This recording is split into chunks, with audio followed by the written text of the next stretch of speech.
Hello, welcome to 10th webinar of ICOMOS ICOCH on underwater cultural heritage. Normally we had two speakers, but unfortunately Tatiana, who is our friend, couldn't come. And now we have only one speaker, Dr. Arturo Rey da Silva. To read his biography, I would like to invite Dr. Chris Underwood, who is the president of ICOCH. Thanks, Hakan. As Arturo reminded me, it's quite an extensive CV, so I've tried to pick out the highlights. Arturo is a maritime archaeologist, and he considers his speciality international cooperation, capacity building, and heritage diplomacy. Between 2011 and 2018, he was part of the UNESCO Secretariat for the 2001 Convention on the Protection of the Underwater Cultural Heritage, where he worked giving technical assistance to member states. Since 2018, Arturo has worked with UNESCO headquarters, external coordinator and consultant, with several UNESCO field offices, Africa, Central Asia, Latin America, establishing regional capacity strengthening strategies, outreach initiatives, policy-orientated programs, etc., etc. He, not so long ago, graduated with his PhD, which focused on the institutionalization of underwater archaeology within international cooperation schemes and its contribution to sustainable development. Arturo is visiting lecturer at various universities, including Alexandria, the American University in Beirut, Cadiz, and Externado in Colombia. He's also a member of ICOCH since 2019. He currently and recently joined the School of History, Classics and Archaeology at the University of Edinburgh as Honor Frost Scholar in Marine Cultural Heritage, where he analyses the outputs and outcomes from the Rising from the Depths Network RFTD project.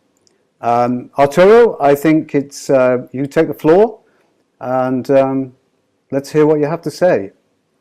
Thank you very much. Thank you very much, Chris. Thank you very much, Hakan. First of all, I would like to thank you for the organization of these wonderful seminars that put us a date in our agendas every month to consider and reflect about underwater cultural heritage. It's a pity that Tatiana Villegas can make it today. I talked to her earlier today and she apologized, but she had an emergency, a UNESCO emergency, and she couldn't make it. I mean, she would like to talk more. Maybe postpone her presentation for later. She will see with you guys on that.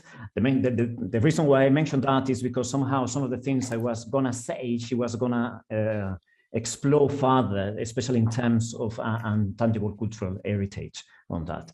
So that being said, let me share my screen.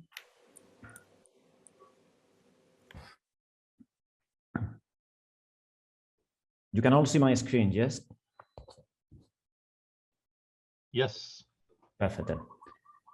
So with this presentation and with these webinars that are dedicated to the 20th anniversary of the UNESCO 2001 Convention on the Protection of Underwater Cultural Heritage, I wanted somehow in these 20 years of the convention, bring a reflection to the table. I was planning to do a presentation of 20 minutes, so we could have some time eventually to discuss further, but now we can do it in a more relaxed way. And if there are questions from the floor that needs to be answered on the spot, please feel free, and maybe Hakan or you, Chris, can let me know, and maybe we can convert this into a discussion, because it's definitely a reflection on things that have changed in the panorama of underwater cultural heritage, maritime archaeology, and how this is being translated into policy as well. It's definitely, we are in a moment, the 20th anniversary of the convention, in which we have to reflect on different aspects of the governance of the convention, on the meaning of underwater cultural heritage and the scope and where it gets. Definitely 20 years ago, when it was adopted, the convention, it reflected what was the different threats that underwater cultural heritage was facing in the 90s, 80s, and 70s, and that were being raised already by the international community, and especially the archaeological community, that needed to have response at that time. Nowadays, I mean, different threats have raised, and different issues too. And we are in a scenario in which global policies like the United Nations 2030 agenda, the UN Decade for Ocean Science for Sustainable Development, and different international agreed sustainable development goals, like for instance, the Samoa Pathway or the African 2063 Agenda for Sustainable Development, are marking, aligning the policies of nations and international government organizations towards those objectives. That means that somehow the international policies are driving national implementation, national policies towards those aims, affecting local communities and local heritage. That means also that the 2001 Convention, in the application, interpretation, and methods that are used by countries to implement it, needs to align with international policies, global policies for sustainable development, is somehow the Bible. And also, long ago, Chris was presenting on sustainable development too, and saying the importance of these instruments that are gonna somehow put into the table the discipline that we are working for, and how the past and the information we have from how the societies interacted with different dynamics in the sea or in other water spaces can help us understanding the current challenges that we are facing. So that's more or less the reflection I wanted to bring into the table. And somehow this is also a result of the evolution of the term and concept of underwater cultural heritage. That if we look into the different definitions that we had through the different international agreements, for instance, the first time that appears the concept of underwater cultural heritage is in the recommendation 848 in 1978 of the Council of Europe, in which we see that we talk about objects. Now, this is somehow influenced also by the discussions that we're having, that were taking place at that time very lately in the international, the law of the sea, the United Nations law of the sea, that inserted only two very fine articles without much detail on the protection of objects of cultural and archaeological character. And that moved towards discussions in the 80s and the 90s, and we arrived to the UNESCO the convention, the UNESCO 2001 Convention definition that enlarges that to understand all traces of human existence having cultural, historical, or archaeological character. We all know the definition. We all know about the blanket protection. That is something that is being explained. And we all know that also this thing of cultural, historical, and archaeological character is also subjective to what we consider to be cultural, historical, or archaeological character in different definitions. No? That was the definition that we had in the convention, and the definition that we widely use also in ICOMOS and different management tools. In other aspects, we talk today also about enlarging that definition, and as it was also reflected by the evaluation of the internal oversight services to the 2001 Convention, they need to talk more about those links that underwater cultural heritage has with nature, but also with societies nowadays. No? And that tells us about this term that I take here, the definition from John Henderson, marine cultural heritage, that somehow relates to all the tangible aspects and intangible aspects of the human relations with the sea dynamics, estuaries, and also river courses, in which that we create heritage, no? And there's a link in nature, culture, and society at the same time that relate us, the underwater archaeological finds to what the society and the environment is thinking. So we are enlarging those concepts as somehow a way of going towards integrated management approaches in cultural heritage, in which nature, culture are together forming solutions towards those global agendas that I discussed before. In a way, I mean, this reflects also the theoretical advances of maritime archaeology that happened in the 90s, at the beginning of the 90s, with the introduction of maritime cultural landscape, maritime archaeological landscape by Westerveld at the beginning of the 90s, and that advanced the theoretical framework in which we made maritime archaeology and interpretation. That reflects that now we try to push that into management and to translate it into policies, as well as it was done somehow in the World Heritage Convention in 92. The World Heritage Convention is somehow the wider international instrument to verify and trace the different speeches, discourses, tensions, and conflicts that exist in the world around, and what we define to be heritage and what we define that we need to protect for future generations. The World Heritage Convention that was adopted in 1972 started inserting the concept of cultural landscapes during the 80s. in trying to mix that relation between nature and culture and society, and eventually was approved in '92 in World Heritage, in the World Heritage Committee, the 16th session, acknowledging that cultural landscapes were the combined works of nature and man, and as it was designated in the Article 1 of the Convention. So 20 years after the Convention was adopted.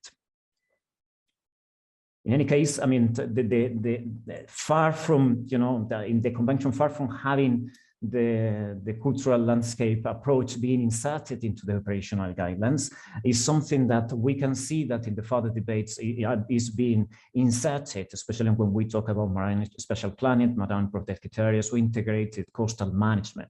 In the sphere, on the atmosphere, in the arena of management, is something that countries and experts are calling for, because it's a way also of joining all the interested stakeholders in taking decisions and avoiding conflict towards protecting heritage.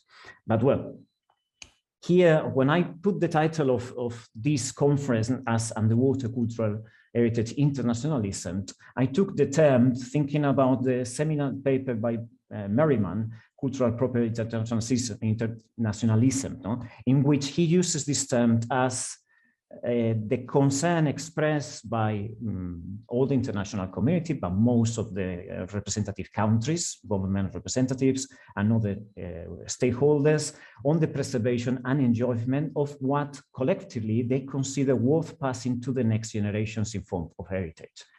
Obviously, when you decide what to pass to the next generations at international level, you are deciding also not to pass all the type of heritage. So you are trying to reach a consensus of what is this concern and what constitutes heritage.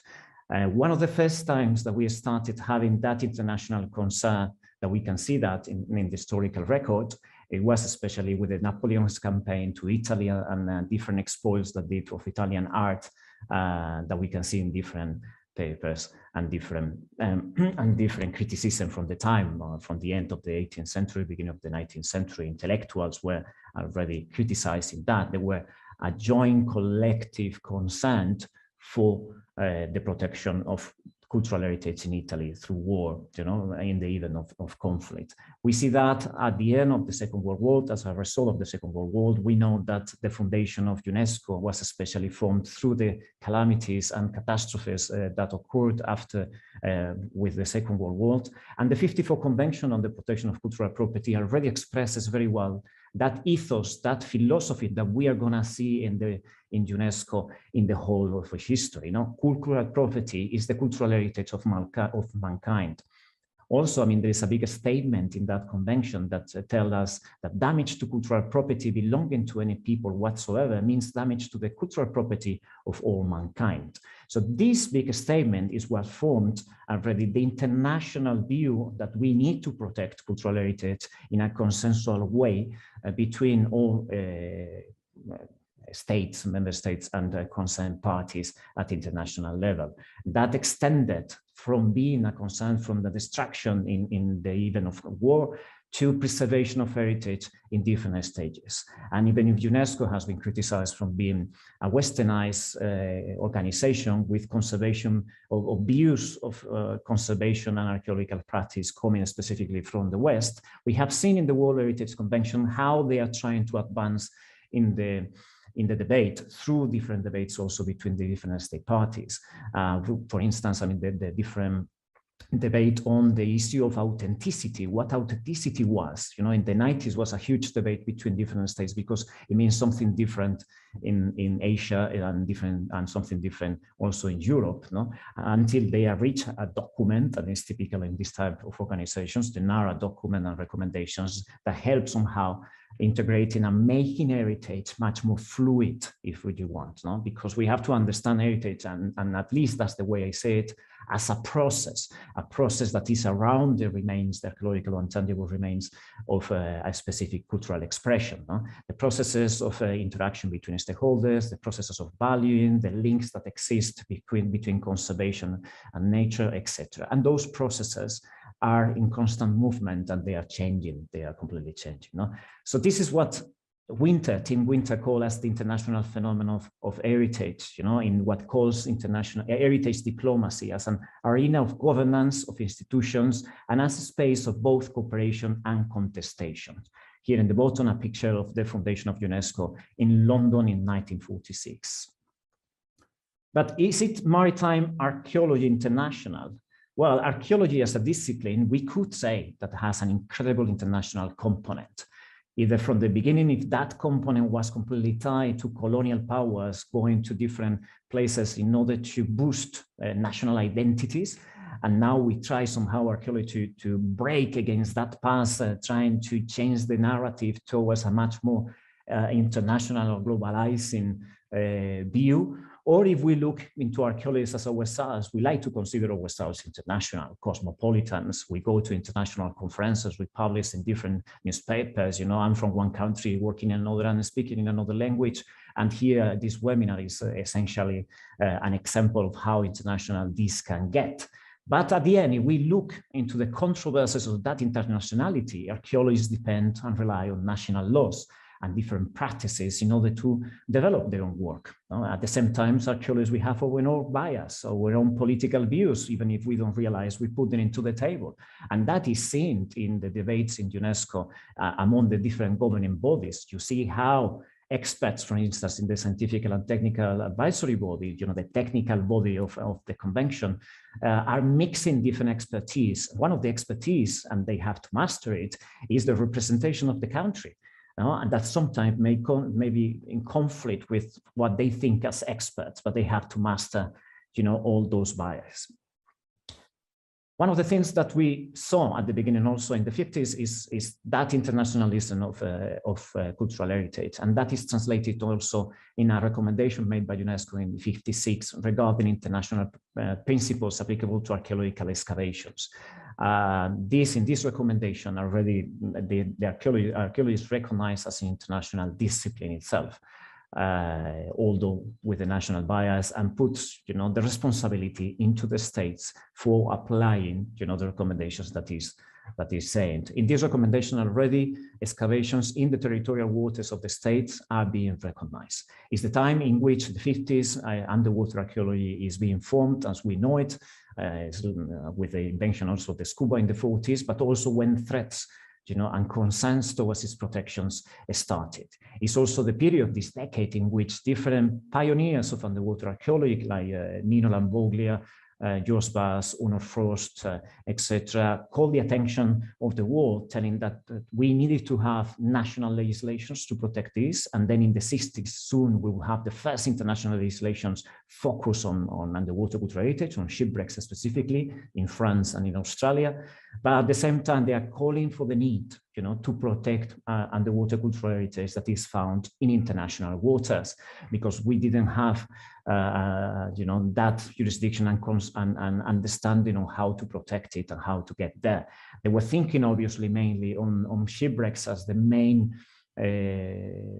item, the main archaeological site to be protected. As it was one of the main focus of the period, and it's been always a main focus of underwater archaeology, even in the discourses internationally, which has created some problems in some places. We'll come to that. No? But the discipline of maritime archaeology itself, it can be understood as international because of the same nature of the sites themselves and the cooperation that is needed. But I mean, just to mention a sentence that Tyve Mabel said in one of his articles talking about the same subject, especially when the staff was created and when he was president of ICOMOS. One could perhaps rightly argue that maritime culture is always embedded locally. One could argue that teams always have a dominant nationality, and one could argue that in international waters, one always works from a national base and a home port of registration. But it is hardly possible to argue otherwise than maritime archaeology being international archaeology.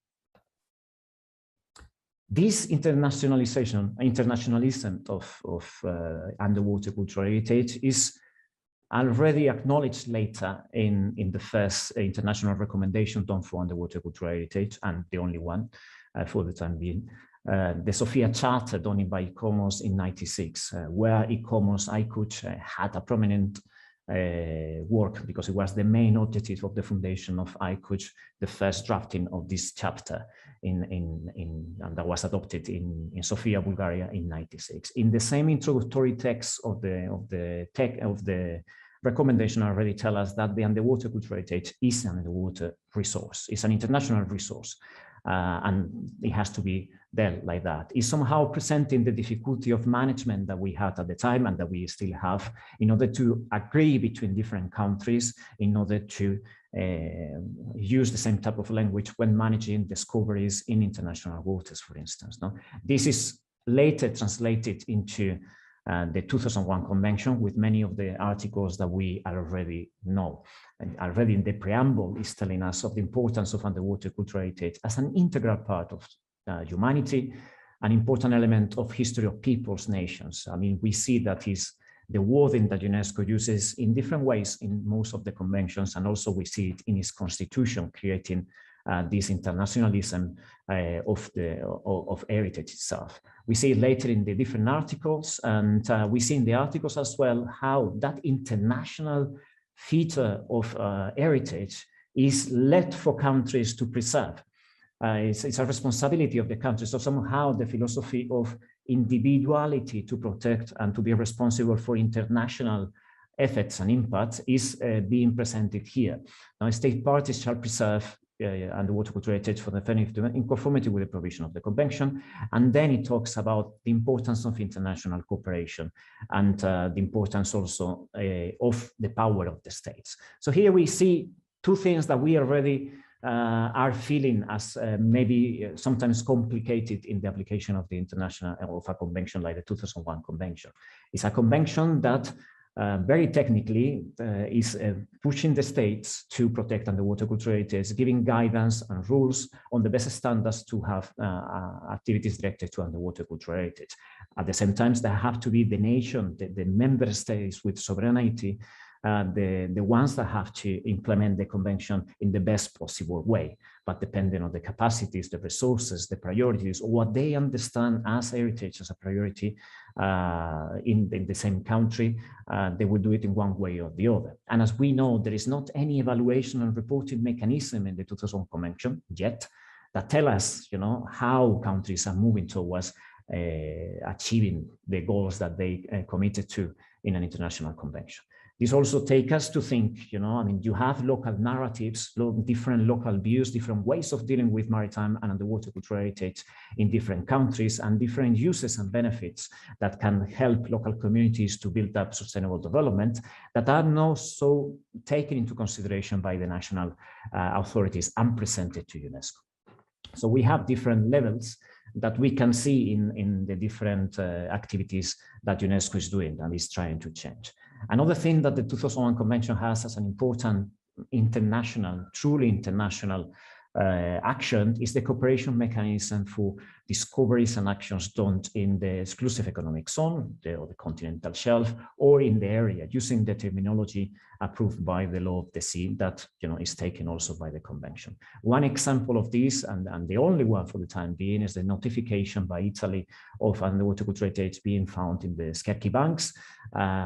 Then the responsibility, many states after the notification shown interest, and then there is a state that was selected to be the coordinating state for taking the actions, always in consultation. So there is a need through this, and we see it in the convention, to give back and the decision and the action to a state, to a nation itself, always in consultation with the other states. In the picture, we have one of the first coordination meetings for these Scherchi banks in 2019, and I think in the meeting of state parties of the convention this year, the scientific technical advisory body meeting, they approve a mission, a joint mission between the different states. France was providing the logistics to the site itself. This is a very basic table that I did last year for my PhD. I'm really sorry it's in French, but it's to see how in the governing bodies of the convention, you know, there's the only convention that deals with underwater cultural heritage, the only instrument that takes decisions between states and international level, how the different the different layers of society in a very broad way are represented. I mean, you see how, for instance, I put a global level on the top of international to mean all these international sustainable development agendas and bigger agendas that need to be, towards which the different conventions and agreements need to work with or align towards to. Then we have the international, where we find ourselves the conventions with the main governing body, which is the meeting of the state parties. And then the advisory body, that we see here, and the secretariat of the convention. On one side, we have the different representation of the states towards UNESCO, so the ones that talk and send decisions and comments to UNESCO, which is the national commissions at national level, and the delegations that are in Paris. Now, there are other means, and those means are obviously towards the experts that they may have in competent authorities, talking to the advisory body or to the different accredited or bodies like the NGOs or the UNITRIN, or I put here ICOMOS itself. One thing that we have to understand also is that the meeting of state parties, not necessarily the people who takes decision and talks there, they have the necessary expertise. Most of the countries, of the 72 state parties that ratified, they bring experts from the countries if they have them, or they bring some advice from the Ministry of Culture. But most of them are unavailable to send that capacity. They send diplomats or representatives or cultural heritage experts in general. And depending on the ability of different experts to negotiate, to put the interests of the countries regarding international affairs, but also cultural heritage, the balance and the decisions will be influenced. Following, obviously, you have the advices from the advisory body, but those advices are not decision binding. The sovereignty rests on the states, and also in the ability and expertise in order to combine those different international interests in an international setting itself. One thing that strikes us all, I mean, you see in green those bodies where we may have some archaeological expertise, some maritime archaeological expertise. We see that sometimes those that are much more in advisory capacity, where we have the expertise, are the ones who have relations to the local realities, where the experts work, the community of expertise, with the communities of users. If I use the terms of, I think, Loendal for heritage in that sense. And they also at national level, and they have also expertise in different areas also at global level.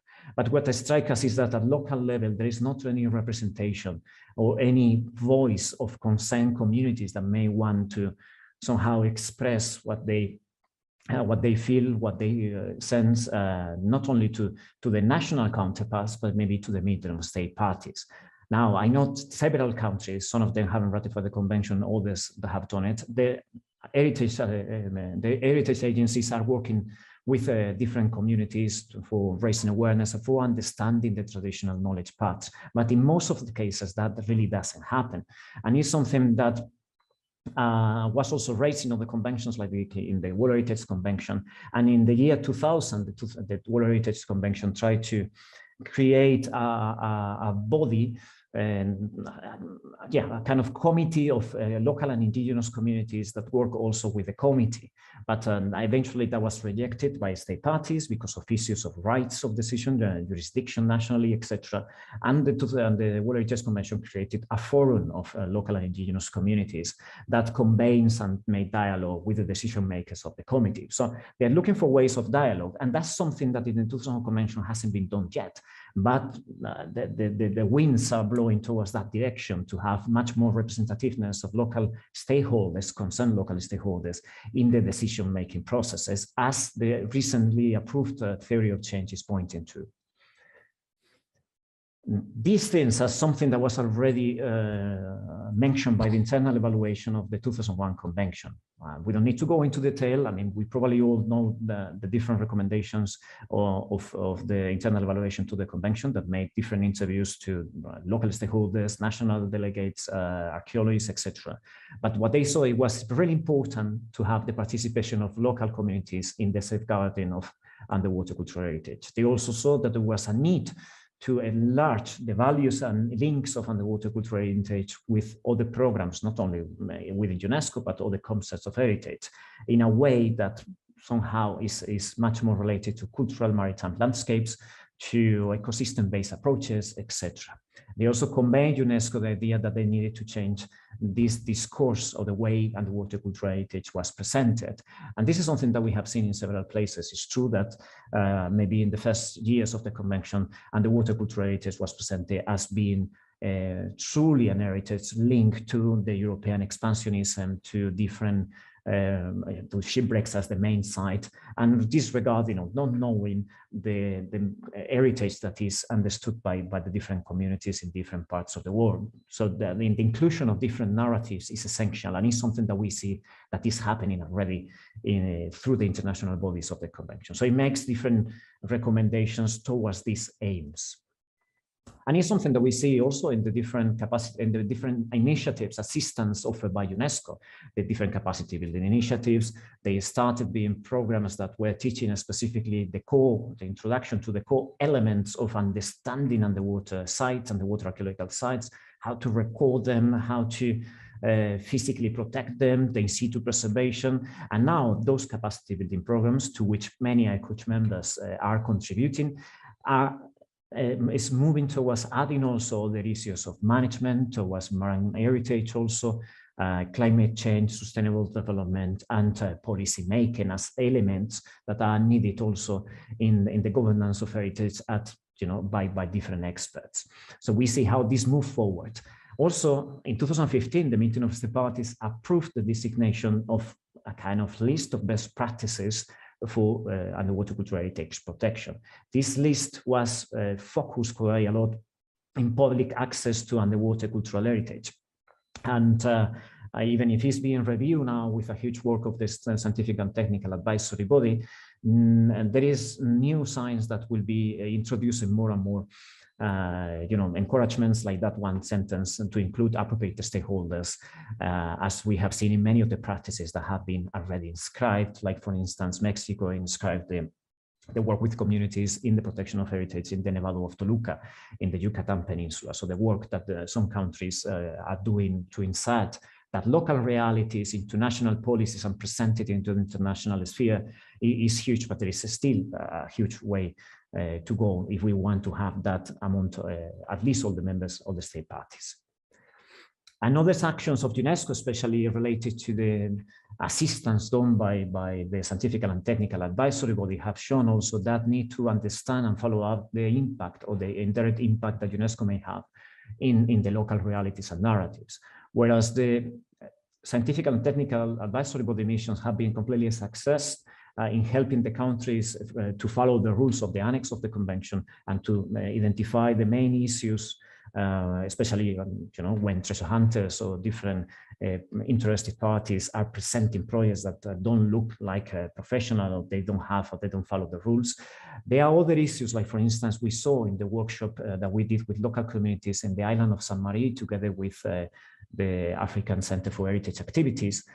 We saw that due to the big press and visibility given to UNESCO actions, also to the actions of a previous treasure hunter in the island, and the actions of the decided by the government, the national government in Madagascar, for instance, the local community were somehow feeling isolated and not in appropriation of their own heritage. They were feeling, and they were putting in the same box, UNESCO, treasure hunters, and the national government, that were coming here without involving the community and taking the heritage or the news after, that they were thinking, that the heritage was taken because there was an explanation. And whereas UNESCO did a big effort in order to communicate these things, is obviously through campaigns and education at a local level, where and national stakeholders with international cooperation can help on this.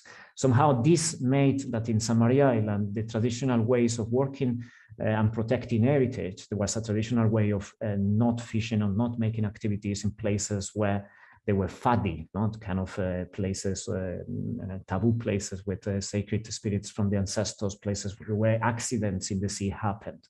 So there's some way, these dynamics made that some people in the community attempted to break this traditional knowledge that they had. But we see that this is completely changing with the new UNESCO missions that we are seeing and the involvement of major communities. And one is the example of the UNESCO mission to Guatemala, in which the first phase took place in 2019, I believe. All the reports and everything is available on the UNESCO website, and you can see how the first mission was specifically to involve the local communities around Lake Atitlan in order to agree on the actions to be taken all together.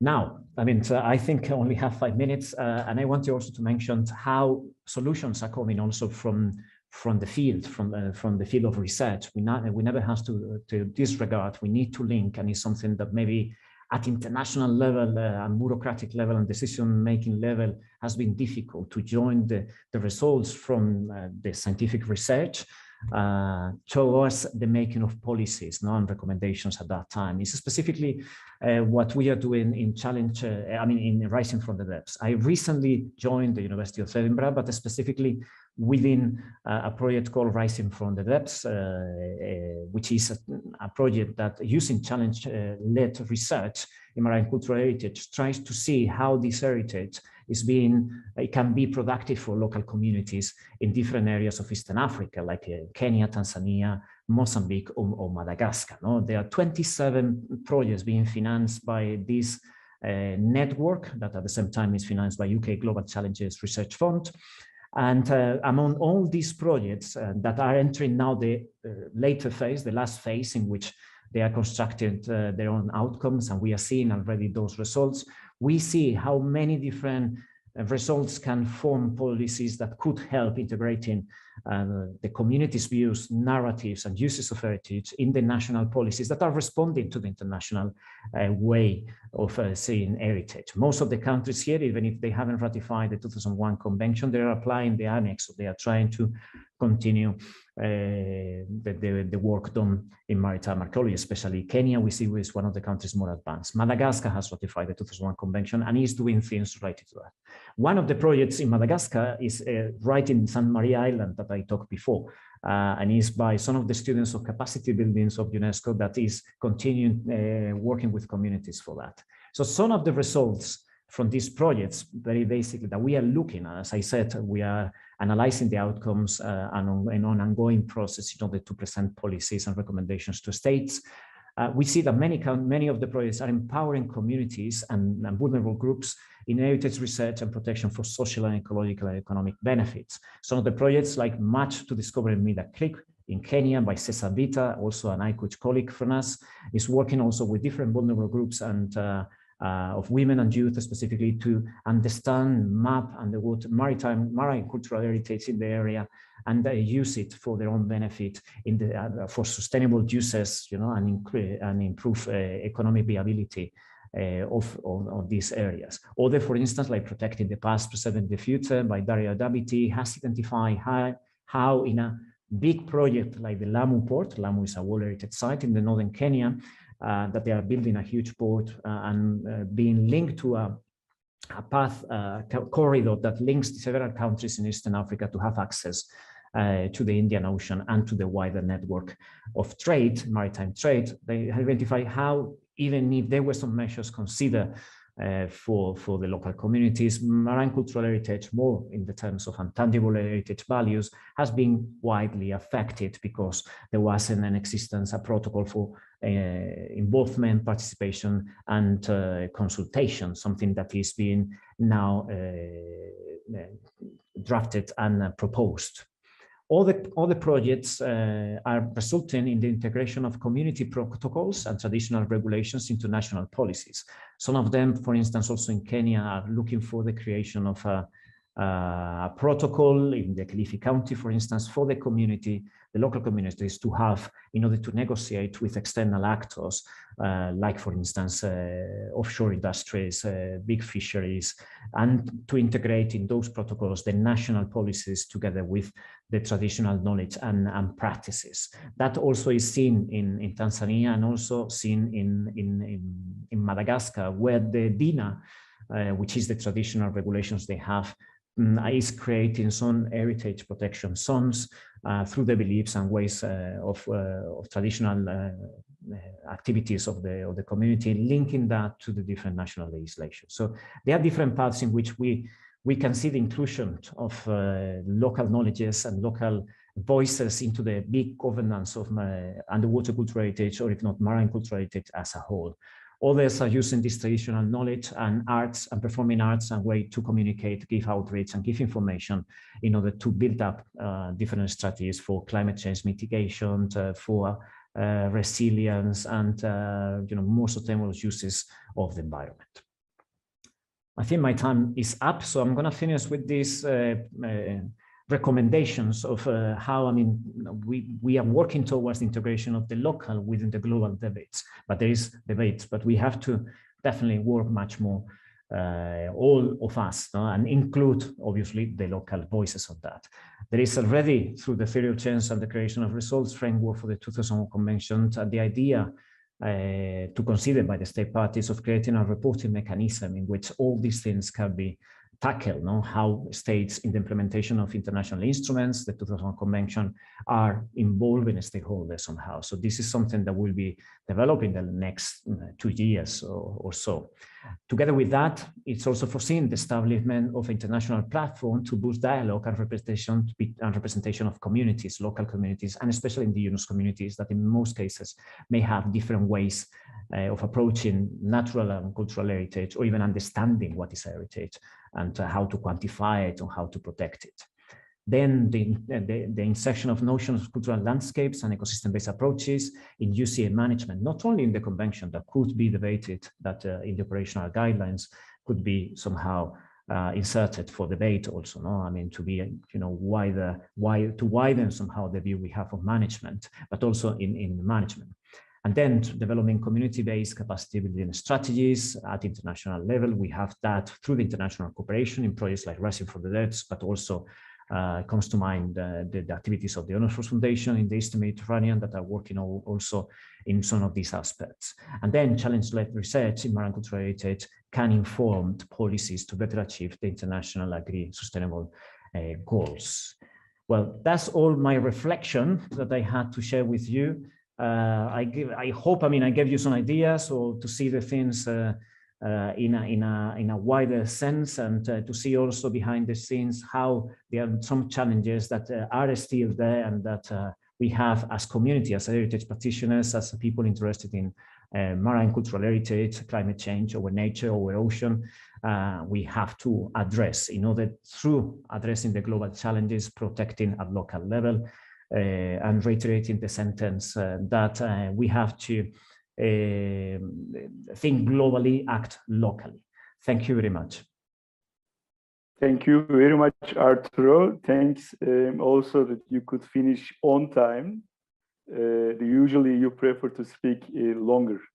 No, thank you. No, I thought as Tatiana is not here, so I better take more time. That's all. Okay, thank you. Okay, dear colleagues, if you would like to ask some questions to Arturo, this is on time.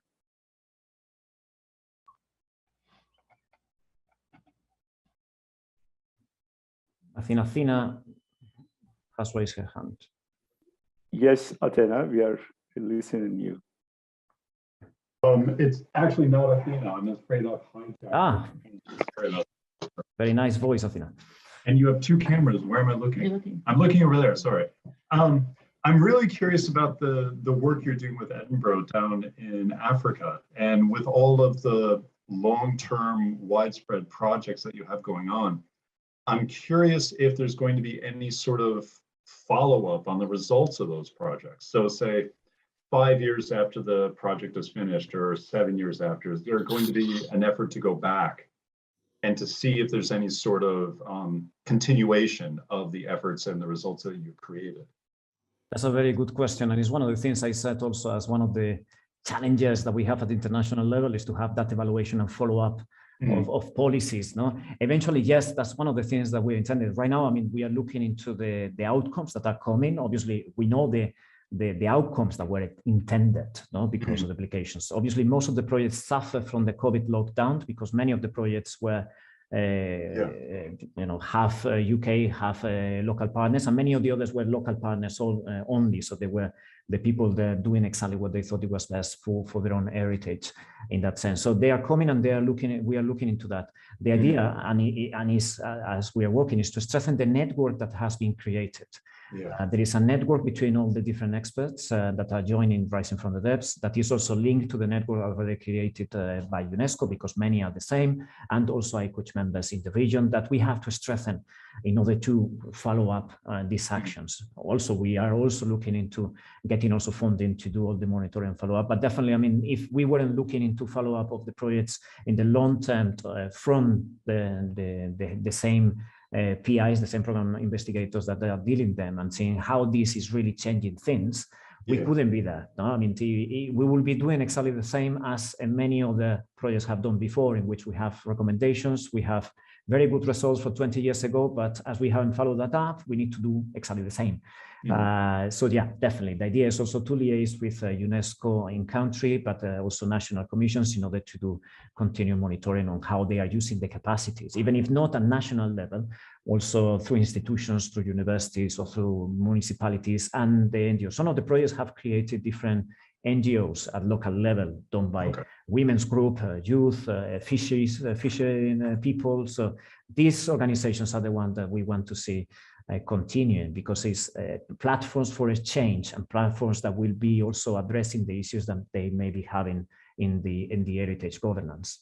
Okay, thank you. Thank you. Thank you. Now, one question. Arturo, really wonderful. Yes. A lot to think about in that presentation, and a lot of similarities between things I think we're encountering from the NOAA side in the Pacific. I'm curious about the definition of UCH in your opinion. In the presentation, you kind of position it on somewhat of a continuum between, you know, the earlier properties definition of UCH and the later, you know, Henderson 2019 explicit recognition of intangible cultural heritage. But the definition itself, as we have it, you know, do you feel on that continuum it's more towards the properties, or there's flexibility in all traces of cultural resources, perhaps even being, you know, the location of a specific cultural activity without an actual property? Where does our current UCH definition fall between those two? Yeah, no, thank you. Maybe, I mean, I didn't put it clear. Definitely, I mean, I think obviously that the water cultural heritage definition we have in the convention today, it came directly from the archaeological physical remains to be protected. But I think the definition is wide enough in order to interpret also all the type of links. In a previous version of the definition, there was a previous version of the definition that included the values of local and indigenous communities too. That was rejected from the final version because different issues also of, you know, how can we subjectively, you know, measure those values itself. The convention itself talks about the importance of protecting the archaeological and natural context of the site themselves. So it's somehow, I mean, it may be a bit tricky, but looking at it, I mean, it really gives the space to talk about marine cultural heritage, natural heritage in the wider sense, looking always from the point of view of the physicality of the heritage. It happens with the 72 convention. I mean, they never changed the definition they had for cultural heritage, and it came from the 72. They were looking at cultural property. They talk about monuments. So it's the 72 convention is the quintessential definition of what we understood as a Western cultural heritage property in the 60s and 70s, and even farther beyond from Western countries. But they changed it, and the definitions, especially pushing from Asian countries and also Pacific states, they changed the operational guidelines. Now they're saying, well, this definition could also entail these things, or entailing the management of cultural landscape, etc. I'm not saying it's easy to move away from that definition. We shouldn't, because I mean, we are talking about underwater archaeology. We shouldn't move away from the conservation practices. We are talking about preservation mainly. It's quite technical convention, but we should give some space also to incorporate different narratives and different values that may be of importance in the understanding of marine heritage for indigenous communities, for instance, in Africa or India, in the Indian Ocean, etc., Pacific Ocean. And I think the convention may have some space for that to be interpreted in the operational guidelines, but mainly when giving recommendations for the management of those sites. And I think maybe in the rules of the annex of the convention, that could be much more explained in a wider sense. You know, when we practice different activities directed to underwater cultural heritage, we have to take this into consideration. Maybe there is a way in which, in the explanation of the rules of the annex, we can widen the concept. It's already widened the concept in the different training programs, in the manual that we have for the foundational courses. I mean, the importance of communities is already there. It's a matter of how to bring that into a policy level so countries can follow, you know, and bring for that. Maybe it's not in the 2001 convention. Maybe we have to look into other instruments. The 72 convention, the World Heritage Convention, covers also underwater cultural heritage that is in the territorial waters, even if it doesn't say so. But it gives the obligation to states in Article 5 to protect all heritage that is found under their jurisdiction, apart from the list. So I don't know, there are ways on that, and also the cultural charter rights for indigenous communities, etc. So it's a matter of joining that and maybe creating policies and recommendations in that sense. So I'm sorry if I'm just building up on reflections from what you have asked me. Sorry. Thank you. Hans, would you like to add something? Okay, now this is the turn of Chris. Thanks, Hakan, and a big thanks to Arturo for giving us a very clear vision of where we were and where we're heading, I suppose. And I just want to pick up the point a little bit covered by Matthew and Hans, is that we're in no question, and I think you mentioned it right at the beginning, we're at a moment where we're changing, not necessarily direction, but certainly amplifying the range of things that we should be considering as cultural heritage, underwater cultural heritage, etc. I wonder to what extent the knowledge that you now have and reflected in the Rising from the Depths is, apart from the capacity strengthening and development courses that we're all involved, or many of us are involved in, how it's percolating down to the practitioner and how they're revisiting their own project designs to take into account many of the things that you've made very clear during your presentation. Yeah, well, that's a very good question, actually, and maybe difficult, because I mean, I think when inserting maybe local knowledge narratives and a wider view, I mean, we have to look into specific cases. I mean, we couldn't talk about you know, one case fits all, I think, in that sense. So if I understood correctly, I mean, that's when the practitioner comes, you know, I know that coming from all the conservation techniques and archaeological knowledge I may have in that sense. I mean, it's about the involvement of those local realities. And in some places, and I know it may sound difficult and it's something that we'll have to confront, it's that dialogue that will build up and will create, you know, bigger values to the heritage itself and the way we practice archaeology. I mean, I'm not saying we have to move away from the traditional practices that we do.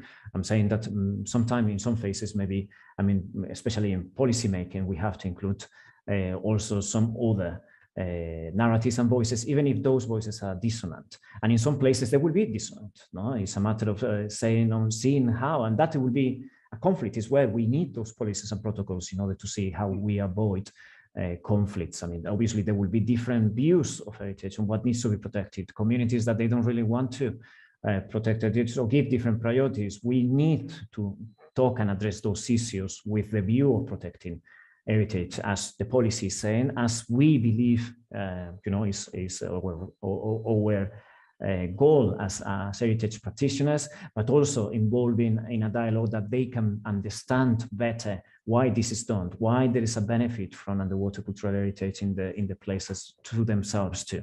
In some places that will mean maybe bringing them towards the dialogue of sustainable development, bringing out from isolation some communities. I mean, it's a difficult subject that definitely we need to address, but definitely what I was saying mainly is also that they need to somehow have a voice if they want in all these issues, because there are policies that affect them. At the level of practitioners is more involvement and working with communities. There are now different debates also on indigenous maritime archaeology. And it's quite interesting. It comes from Australia, it comes from Canada, from the States too. And it's also archaeology done with a point of view from the local communities and indigenous communities without losing everything that is being taught in maritime archaeology conservation identification practices. No? So yeah, it's a debate that we have to have and maybe look into specific cases. I don't know if I responded to your question, but I was mainly reflecting widely. And more, I think, but Okay. thank you. Thank you, Arturo. Thank you, Chris. Now, Marc-Andre. Yes. Hi, Arturo, and thank you for a great presentation. Just a quick question. I think the Skirky Banks example is a great one for wrecks in international waters. But what do you think is that model sustainable? Is it how transferable is it to other sites in deep, in open ocean for the wrecks that basically are homeless in a way? Is that it's a good precedent, but how viable is that? That's a good question. I mean, I shouldn't say. I mean, I think as a first example, and I need as an exemplar examples, I think countries need to see that this international cooperation can achieve something. I'm wondering how, I mean, scientific relevant it is. It will be definitely. I mean, there is an international mission being carried there by the international community, led by France. With different international experts that in some cases haven't worked together before. Definitely gives an example, and I think, I mean, the interests of the people who are in those committees have a mix of technical advice, international, and believing really on the work that we need to do at international waters, but at the same time there is an interest from the countries to be seen, as international practitioners of heritage. And the example is in these committees of the Skirky Banks, you have on one side technicians and on the other side representatives of the government. So there is a mix of foreign interests together with national interests. How sustainable this is, I mean, it may be relevant in the exclusive economic zones that happen in the Mediterranean, in which you have a coordinating state and maybe conflictive interest from other places. So you create a coordinating agreement between all of them to, because those agreements can be in a wider term, always that, comply with the convention. But it's true how this sustainable could be in international waters in the area, and how can we follow up and survey, and what is the power between countries to survey and follow up what is being done. And that probably creates new mechanisms and much more bureaucracy is what I believe, in order to, create permits that have to be approved between all countries. I don't know, that's my view, whereas before maybe that wasn't really needed. But I think, I mean, the example of having international consultation and reporting of the activities that are being done, and that countries that are around in that coordination mechanism can have the option to join those activities or to go and evaluate what is being done, because there is, a network that allows for doing that. But obviously, I mean, it's the national state who has to give that permit to supervise those. I mean, it's needed. But I think on the long run, it may prove that we will need new tools to facilitate that, because it's going to create a wide, discussion and agreements and bureaucracy. And if there are countries that they are interested in participating, but they have dissonant views on what to do, on how to act over some heritage, definitely, I mean, that will have to be seen, But I mean, I'm really waiting for that, because I mean, it's the way we see it will work. I mean, we see now with the convention, the Skirky Banks, how these mechanisms that during years we were saying, well, I mean, will it work? Definitely. Well, we will see that at least it's putting an example and it's agreeing on people, and at least on paper and on the visibility that it gives internationally is important. And the case of the Skirky Banks deals with many ancient sites and World Heritage sites. So it's quite traditional, and the convention feels very comfortable within it. If that is going to be a different type of site with different values, we will see, and it will be very interesting to see when that happens. Thank you, Arturo. It's very nice explanation. We have no time, but we have one more question as the last question from Akufumi. Yes, Akufumi. Yes. Okay. Well, I have small two practical questions. And Arturo, you presented the framework around international cooperation and water cultural heritage management, including UNESCO, of course, ICOMOS, and state parties and local community. It's fine. But on the other hand, you know, 20 years has passed since we had the 2000 convention, but in East Asia and Southeast Asia, only one country has ratified. Only Cambodia has ratified. As far as I think, situation is not getting better. I would like to know your view about this Asian situation, in particular East Asia and Southeast Asia. And the second question, your idea, marine cultural heritage, it's fine, and you know it. I'm also working community-based management of such underwater cultural heritage, such as stone tidal wares. But practically, it's not easy for me to look for money, research fund, because these underwater cultural heritage is not shipwreck. If I say shipwreck, could get money from TV companies and newspapers, and of course, central government, national government. But if I'm doing underwater cultural heritage around intertidal zones, it's not so easy to, and not many people are interested in. And I would like to know your opinion about such kind of situation. Arturo, I really don't know how you will be able to answer these long questions in 2 minutes. Okay. I mean, give me 5 minutes. I mean, we have to leave. Yeah, no, but I mean, the first, I mean, about Asia problem. The Asia problem has to do with, I said about the. I believe it has to do a lot with the discourse of UNESCO and how the water archaeology internationally has focused so much on treasure hunting, on shipwrecks, etc., without looking into all the concepts of authenticity and the ways and heritage is being understood. And I think, I mean, terms like marine cultural heritage or others can be applied also in this sense. Also, I mean, the relation and the way UNESCO has been dealing with the subject, maybe in our ASEAN countries, hasn't been probably the most adequate in the sense, always coming with a different view instead of reading. I mean, there are many colleagues there that they have their own ideas on how this can improve, and definitely the 2001 Convention has a lot to do. Now, even we have next week a national consultation in Mongolia dealing with landlocked countries that are interested. So the interest is there. It's a matter of explaining better and understanding what they want. So that's one question. The other question, very briefly, marine cultural heritage. Yeah, I understand that the structures, the management structures that we have in countries are separating the links between different heritage. We see how we have natural heritage in one organization, and then we have land archaeology in other, Intangible, and maybe underwater is understood another.